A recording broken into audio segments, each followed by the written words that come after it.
one. Peeps, what is the beef? Cam here, coming in strong for another episode of the Chef It Show. Good Lord, it's been a long time since we've done one of these bad boys. And today we've got a special edition. This is actually the first girl we've ever had doing one of these. Do you know why? Because Hannah's not the first chef we ever had in Chef It, but she is, I think you were the second chef we ever, or the second female chef we ever had with us, or the third, but you've really achieved some incredible things. And it's a story that I really wanted to share, because you've not only inspired me with your push-up challenges and other things you've been doing, but you've inspired the group and you've become a very big part of it, Hannah. So that's why we're on today. That's why I want to share it. Anyway, how's things? You all right? Yeah, cracking on as usual. Happy days, beautiful. So what we'll do, Hannah, is just give us a bit of background on yourself. First off, where are you from? How long you've been in the industry? And then just talk to us about what led up to joining Chef It. Like, where were you at before Chef It? Yeah, so I'm originally from Wakefield, which is next to Leeds, and when I left school, I moved to Leeds. Some spot. Prime spot. I got straight into catering industry. The moment I left school, I started off in a cafe working pot wash and front of house work. And then I was training to go in the army actually, and I had a rock climbing accident, so I couldn't go in. So I decided to go to college, and the only thing they had open, because it was like a last minute decision, they had catering, and I've thoroughly enjoyed it since. I moved to Leeds and started working in hotels. I was cooking, all sorts really. And then I was cooking for like, we have Leeds Fest, heard of it before, and like all the celebs that do the shows, they'd come over and we'd cook for those, and we'd have like when was England football team before they went away, they used to come and cook for those. That was probably the best football team. Yeah. Sweet. And then I was doing a bit of bouncing around with that afterwards, and it's been about 5 years now. And as a result of doing all of that, then how is you had I remember hearing when you came in, you had a very busy schedule and all the things that you were doing. Now, obviously COVID and all the fucking lockdown has thrown everything into disarray. But just talk to us a little bit, like what was your lifestyle like before you decided to make the jump and join the tribe, and what was life like? Do you know what I mean? Like, how busy were you? What was the reason for joining? Where were you at within your career that made you want to make a change? I wouldn't even call it a lie. It was more of a plod along for about 5 years. Right. You know. Yeah. I started smoking. I got into smoking weed when I was about 16. Yeah. You know, I was being in the wrong crowd in school, and then as I got older, it just kind of came with me. Yeah. By the time I was 18, I had my first overdose on amphetamines, and I was just like, I was doing all sorts of crap back then. Right. After I had that, when I was 18, I think I was like hospitalized for about a couple of days, and that was like my wake up call to not like do stuff like that. But I was still kind of to and froing, you know, with like other stuff. Makes sense. And you felt that, I suppose, what you were doing for work, because it was like you were busy and there was a lot of things going on, that naturally that stuff just came with it. Do you know what I mean? It's not as if there was a point where it's like, okay, right, I'm done with that. It carried on from those years, regardless of how turbulent it was when you were, 16, 17, 18. Definitely. I mean, when I was, especially when I was working at the hotel, there was just, I think again, I guess I just got into the wrong crowd, I guess, a bit as well. Yeah. Like every moment, just before service, we'd go out and smoke a blunt. During service, if it's quiet, we'd go out, smoke a blunt, take the piss out of whoever'd fall first, and who can handle it the most, like just kind of take the piss ball, kick them all down, kind of thing. I know. It just felt like I just became so dependent on it all. Like I couldn't live. That's how I felt. Couldn't live without having a joint at least every 2 hours. I was chain smoking ciggies if I weren't smoking a joint. And I was a complete bitch if I didn't have it. Right. Just depended on it. My mental state just depleted. I had PTSD because of some trauma that happened when I was a kid, which brought me on to doing drugs when I was a kid. Really. Yeah. Think else. I think that's, but that's, you know, and I think when we have trauma from when we're younger, you know, in the short term, when you ever discover, and I know this is probably, I know people are like, oh, it's a bit of a taboo subject, but the reality is it is a reality for so many people who work in hospitality, because it's just the nature of the life that it is. But you know, I think you discover drugs and, you know, at the start, it doesn't really seem like something, well, regardless of what it is, whether it's smoking a joint after service, whether it's, you know, smoking cigarettes, whether it's drinking, whether it's cocaine, whatever the thing is, you know, you don't really question it at first. It's when it starts to become, I suppose, a crutch to get through day-to-day work. I was the exact same, in the exact same position. Do you know what I mean? And it was like, Felt like more of a survival mechanism, you know, like a way to cope, deal with it. Like, you know, I needed it. It wasn't like, oh, I'll just have it because I'll have it because I want to, but it's like I need it.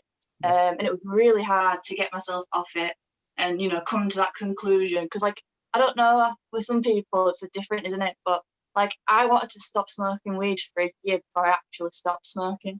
And no matter how many times I tried, I had that mentality of, you know, I could just convince myself to go and have a sneaky joint and buy an extra 10s from around corner. Yeah. I was very good at convincing myself the latter. But that's the I had thing. that sort of self-control. Yeah, of course. And I think that, you know, like with any kind of drug like that, I found that, you know, weed and the tobacco went hand in hand, and it becomes a crutch. And the thing that you don't notice happening is that it almost starts changing your behavior. And do you remember you were saying there about, you know, okay, well, I actually couldn't get through a day, or I was a nightmare if I didn't have it.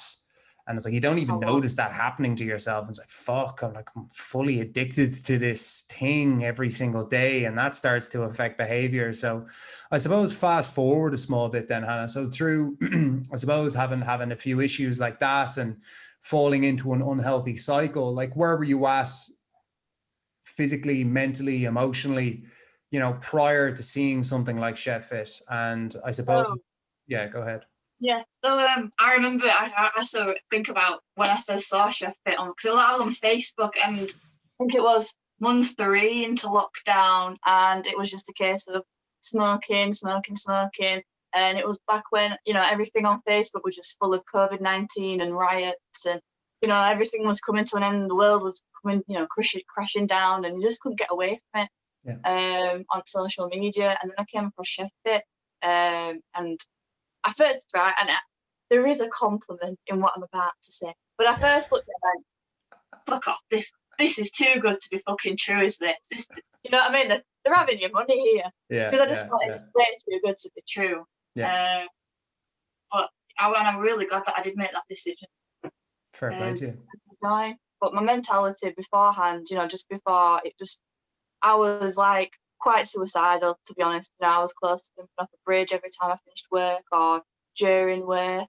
My anxiety levels, I've jumped from job to job. I have an average of 6 jobs a year. I'd just leave after 2 months because of my anxiety, my paranoia. Because obviously, when you know, sometimes when you can smoke at work and you're kind of easing off a bit, you know, the withdrawal starts coming in, and that's when bitchy Hannah comes out. And all that paranoia, I think someone's saying something about that. You know what I mean? And all those little insecurities that come out, and I'd end up leaving, or I'd just sack it off like them. Oh, I can't come to work. I can't do it because, you know, I didn't have enough money to buy my sons a Tens or something that day. But I can't do it. I just, you know, that the victimized mentality of, oh, it's me kind of thing.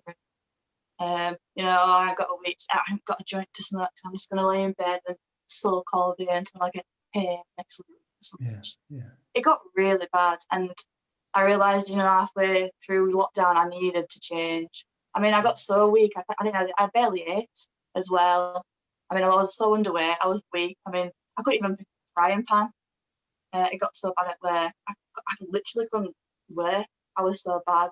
I just ruined myself, you know, ruined my whole body. Physically and mentally. I appreciate your honesty, Hannah. Honestly, I really, really appreciate your honesty, and I think it's a very powerful thing to hear. And I think you go in that cycle enough times where it's like, okay, well, I'll jump to the next job, and then the same pattern happens. Jump to the next job, But same it'll be shit. different next time. It'll be different next time. No, it won't. Always. It needs to change, not the job. 100%. And I think when you have that realization, and listen, that's every human being somewhere along the line kind of gets to a point where it's like, fuck, there's only so much I can look out there for my solution to my Yeah. issues. But at the end of the fucking day, it has to at some point in the line come from me. And when I think amongst COVID, in the times where all you were hearing was fucking negativity, and maybe time had freed up a little bit, you decided to put your hand up when you took that step forward and, trying to break that cycle. So, like, talk to me about, we're 2 or 3 months into COVID when you joined. Where are we at now? I'm trying to think of the timeline. Like, if we're in October. About 2.5 months. Yeah, so 2.5, 3 months. Like, first off, what has the journey been like for you since you started? Talk to me about what the journey has been like, and talk to us about some of the things that you feel you've achieved within yourself, regardless of what it is, whether it's physical, mental, emotional, anything that you feel that's been a good result or a big achievement for you since starting. Let's dive into that in the journey. Yeah, I mean, yeah, Chef Fit is probably the best fucking decision I've ever made in my life. Full on. Yeah, full on. Best decision I've ever made. You've like proper saved my life. I don't think I really needed to change the way I was, and Chef Fit's fucking superhero. I don't understand why it isn't big enough. Like how it isn't so well known, like fucking Insanity and all that shit. It should be prime. It should be on its own TV show. It's awesome. Yeah, I mean, when I first started, it was really hard to get a grasp of everything, because it's not just going to gym and lifting some weights or going for a run next day. It's the mentality of keeping consistent with it, changing, creating a routine. You're creating a lifestyle, and you're starting a life. And from having no life for like 5 years to getting my shit together, it was really hard. And as well, at that time, I'd only just stopped smoking weed 2 days before cold turkey, so it was a massive change for me. I mean, I think the hardest part for me at the time was my nutrition, because I'd only ate once a day, right, and that'd be at like 1 a.m, and now I'm having to eat 3 times a day as I'm having snacks and all these supplements. Spoiling myself here. And I was so clueless with those supplements. I started chewing the cod liver oils, and I was like, and I just watched it all just come down, and I was like, and I'm there like messaging Ella like, how do you chew these cod liver oils? And she's just laughing like, it's a cod. And I'm like, go, love it. Absolutely love it. It was a total 180 for you. It was a complete 180. I love it. The tribe is amazing. Every last person in that tribe, even if they started last week, are all inspirational. They're amazing. They might seem, when you first started, I felt, it might be a little bit intimidating when Ella says, there's not many females, but at heart, they're all little teddy bears. You know what I mean? They're all, and I'm getting slated for saying that, but they are. You're all, teddy bears that are all there for you, and they'll support you like a family. I think what's important there was your mentality towards it as well, because you actually just went in just fucking guns blazing, didn't give a fuck. Whether it was like you and 2 other females, or you went full steam ahead and you went in the deep end. And honestly, for me, that's what really fucking impressed me, because it was like you didn't make any excuses, even though all of this was completely new to you, even though it's a new environment, it's new people, it's fucking like you're using 3 different apps, you know what I mean, to actually carry out the program. There's a lot of reasons to why you could have just said, Jesus, this is a bit fucking much, and left it, but you didn't. You threw yourself in the deep end. And I felt like it was my last decision. I needed something. And when I found Chef Fit, because I saw it first, and I told you, this can't, right, it's too good to be true. And then I saw it again a week later, and I'm like, let me look into this now. Just, looking at everything on YouTube, website, all your pages, and I'm like, hang on, And then obviously I signed up, and then I think it was Ella as well. Yeah. I noticed to Ella, when you have that, that first consultation with her, she'll speak to you about everything. I got quite emotional when I spoke to her about it all, because I wanted to be honest, with her as much as I possibly could. And she's probably one of the reasons as well, that got me, Absolutely. that foot in the door as well. She's amazing. She's some woman. She's some You woman. really, you're very lucky, you can. And I think, fact, better believe it. But I think for anyone that looks at, I think that's quite intimidating for a lot of people when they look into Chef Fit and like, fuck, can I not just sign on to it, online and join? And it's like kind of the process. And I think it's probably the most important part of the process, if you ask me, to be able, because I used to do those calls as well. And I've, between myself and Ella, like hundreds and hundreds of just very, very deep conversations where it's probably the first time that a chef has been able to actually, get some stuff off their chest, and not only get some stuff off their chest, but I suppose also talk to someone, not in just like a coddling way, but in a way that we're trying to give you as much clarity as possible. And you walk away from that conversation not only a bit uplifted and like less fucking baggage on your shoulders, but also clear-minded in, right, this is the thing that I'm going to do. And if it's not for you, it's not for you. But a lot of the times for chefs who struggle, it is going to be that thing. So I appreciate that shout out for Ella, because she does a lot of underappreciated work. So yeah. So from there, Hannah, like let's make a comparison. Yeah. If you were to think about yourself the week before you started, and you're thinking about, right, the first time you saw Chef Fit, like what is the difference in Hannah between then and the difference now? Well, the one thing that sticks in my mind is what Ella said to me was when we were speaking. She said, we were on phone for like 40 minutes. She goes, Hannah, we've been on phone for like 40 minutes. And you hadn't said one nice thing about yourself, not one. And I was like, that's true. And that's kind of stuck in my head ever since. So I know that my self-esteem and my confidence have gone up. I mean, the path is never going to be a straight line. You're always going to have those wobbly days. But I do feel a lot more certain about my decisions I make and how, what I want and stuff. Before I was just like, oh no, I didn't even have the confidence to tell people, or like, to tell myself what I want, or make the decisions and stuff just in general, or, looking in a mirror, I hated. Well, if I looked in a mirror about 3 months ago, I wouldn't even look at it for long. But like now I can like look in a mirror and just be like, I'm not a complete dog. Don't be silly, fucking listen, Wonder Woman. In fairness to you, you've really, really, and I mean that, and you've really, really fucking shown. And I, to be honest, in how I saw you approach it, because you have given it so much effort, I never would have thought that you had felt that way about yourself, because of the fact that you just remained persistent regardless. Even though you might have felt shit about yourself, you still fucking did it.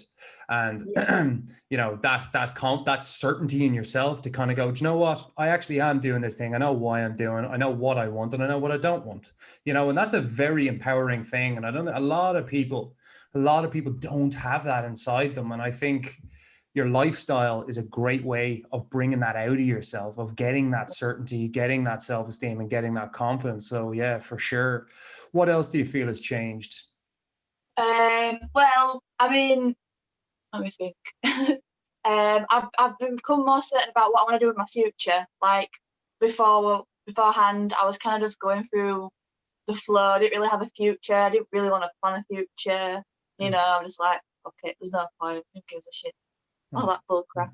But now, I know what I want to do. I want to get into healthcare.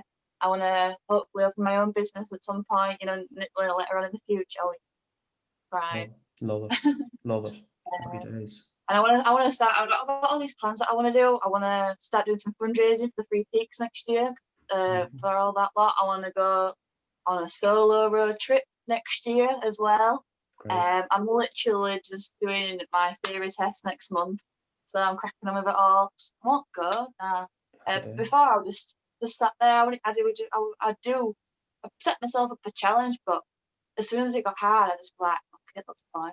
I'll just stack it up on shit, and I just give myself, negative reasons to myself. I just be my own worst enemy. Pretty much. really. Yeah, absolutely. And the contrast now is that, that mindset has totally changed. The mentality of just being proactive and going, right, I'm actually, I am going to do these things. I want to do these things and I'm going to go for it. Very, Yeah. very powerful stuff. Amazing. And that doesn't even touch on the physical. Like if you were to think about, like, let's talk about this, for example, like, well, obviously prior to you moving house, like you challenge yourself to push-ups every single day on top of the program that you're already doing. Even going to the gym and doing your cardio days, you challenge yourself to further go ahead and do push-ups. So like, what's the difference physically? Like, what things have changed in your lifestyle, whether it's been your body, your strength, or whether it's been, your nutrition and just general habits? Like, what's changed on that side of things? I have a routine. I get up every night in the morning and I go to the gym. I don't go hit the snooze, but hit the snooze. I get up at 5 o'clock and I go to the gym and I feel great for it. I have 3 meals a day and I feel great for it. I'm still trying my best for them vitamins, but I still have them. But God, that's the challenge. They're the fucking challenge, mate. Screw my challenge. Fucking supplements, Christ. Right. Chew as many cod liver oils as you physically can before you start spewing. Oh, I actually did when I chewed them, the second one. Oh, yeah. But it's not the cod liver oils, it's the Alpha Men ones. Yeah. They smell like someone had sneezed in them. I mean, smell like a snotty old rag. That's what they smell like. But they're great for you. Just don't chew them, folks. Just don't chew them. Yeah, I have a snack afterwards. That's it. So obviously all the things in your lifestyle have changed and you've really committed to your lifestyle. You've been doing push-ups every day. You've been in the gym. You've been doing your cardio. Your food has changed. Your energy levels are up. Your mentality has changed. And ultimately you're not only, I suppose, happier in yourself and more confident in yourself, but you're more proactive in where you're going, and you're seeking to, you are plotting the course for where you want to go in the next couple of years. And potentially the place you were in before you came in was like the headspace. What you didn't have even the mental capacity to even think that far ahead. So I think that's an absolutely incredible achievement, Hannah. It took me about 3 weeks to do a live video, and even just doing a normal video, I probably did the normal video at least 5 times. I'd still be like, no, I can't do it. But you get used to them, and you get to a point where you're just constantly doing them all the time, and it's actually quite a lot of fun. I mean, the challenges that you put on the tribe, like where you have to do a video update every day, and then the nutrition stuff and the routines, they really get you out of your shell, and you get really used to it, and they're really good fun, not just to do, but to watch everyone else's and see what everyone else is experiencing, because you realize you're not on your own, you're not the only one going through it.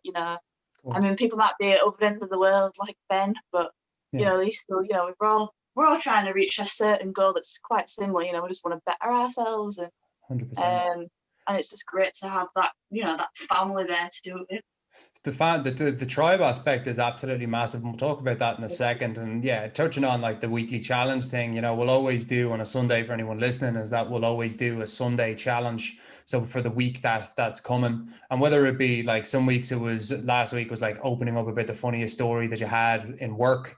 Other ones was like a live update every single day. Sometimes it's a meditation challenge, sometimes it's a yoga challenge, sometimes it's a training or a nutrition challenge, but there's always some kind of challenge to keep you on your toes as you go. And the idea of challenging you, and especially the videos, because like the whole thing is done online, so like the concept of I absolutely despise being on a video, which is everyone's first thought, but the real key to it is like, okay, well, what happens if you become comfortable doing videos?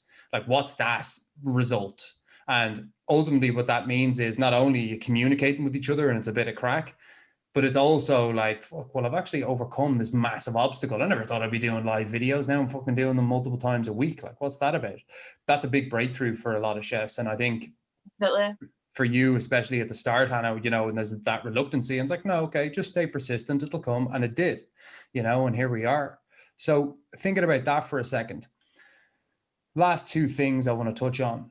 Why do you feel this worked? Like, what were the key components about anything to do with the program, anything to do with Chef It that made it work for you? Like, what were the key things that made you come back outside your own willingness to achieve what you were going to achieve?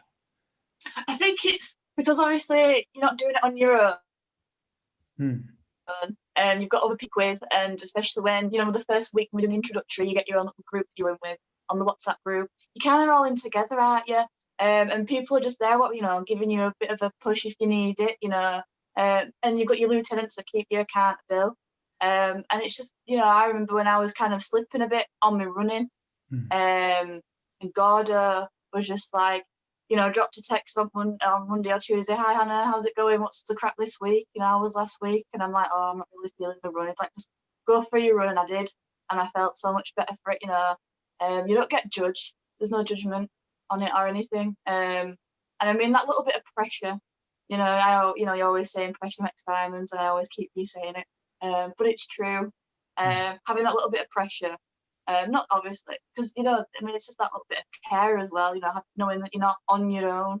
Absolutely. Because that's probably another aspect that I had before. I felt quite lonely. Yeah. So having that extra bit there, it's just really nice to, you know, delve up onto it as well. 100%. Going on the journey with others who have been in a similar position to you really, really bolsters you with support. It's the motivation that you need. Sometimes it's a burst of inspiration on a day that you're fucking not feeling it. You know, there's so many. Keeping us accountable and stuff, you know, making sure, you know, you're not kind of hiding behind it with excuses and stuff, you know. You've got to be honest with yourself all the time, or, you know, what's the point? You're just kidding yourself in the end. It's your own self that you're cheating at everyone else. 100%, Hannah. No, couldn't agree more. I suppose bringing this thing into the harbour then, specifically for, I suppose, any girls out there who are chefs who've maybe looked into something like Chef It and they're gone, right, well, that thing is way too fucking male dominated, you know, want nothing to do with it, or maybe they've been on the fence about it and they don't want to make that jump. Like, what would your, and let's say they are in a similar position to you, because I know for a fact that you are not unique in what you were struggling with before this. And I've seen how it's changed, you know, how you've made that change. So what would your advice be to any other chefs out there who were in the same position as you, Hannah? I would say break the stigma. That's what I wanted to do. When Ella said that, you know, there's not really many people in Chef It that were female, I was just like, well, let's change it. Let's break that stigma, you know, just because, you know, I mean, you know, if Ella can do it, like I do it, you know, and obviously there's Caroline. Shout out to Caroline. And she's a massive inspiration as well. And I've noticed, you know, there are a few more women coming through. But if you are feeling intimidated by it, I can assure you, don't be intimidated. You know, just take it one day at a time, and you take it at your own pace. I mean, especially at the start, you know, you take it as, you know, at your first pace. It took me about a month before I got my first round table, and I was close to tears because I was so nervous. But I mean, after the first time, you know, you'd feel so much better for it. And watch a lot of Cam's Corner. First few weeks I was watching it, you giggle now, but you know it's true. I know. Every morning when I was doing, you know, when we're doing the introductions and everything in the week before, I was really anxious. I'm like, oh, I don't know if this is something I should do. Watch Cam's Corner, especially when, you know, on those doubtful days. And I bet you, after you've watched at least one Cam Corner video, you'll be like, yeah, I definitely need to get myself on this program. You know, you get that certainty. Love it. Absolutely love it. I appreciate that, Hannah. I appreciate you taking the time to share your story with us, because it's been an awesome one. And the funny thing is, it's more or less only getting started, you know, and that's a real sign of things to come from you. I really believe that you're going to go on to achieve more results, and keep pushing and keep showing what is possible, you know, and setting a very, very strong example. So I appreciate you, and I commend you for what you've done. For anyone that is looking at these videos, if you're watching this live stream on Facebook, there is a link in the caption. If you are interested in learning more about joining us, click that link, have a look. And if you're watching this on the replay, message our Instagram page or message our Facebook page if you're interested in joining either. But regardless of that, guys, that has been our Chef It show for today. Hannah, thanks a million again. Really, really appreciate it, guys. That is another episode. Much love out there, and stay safe. Be good. Hannah, thanks. No worries, man. Peace.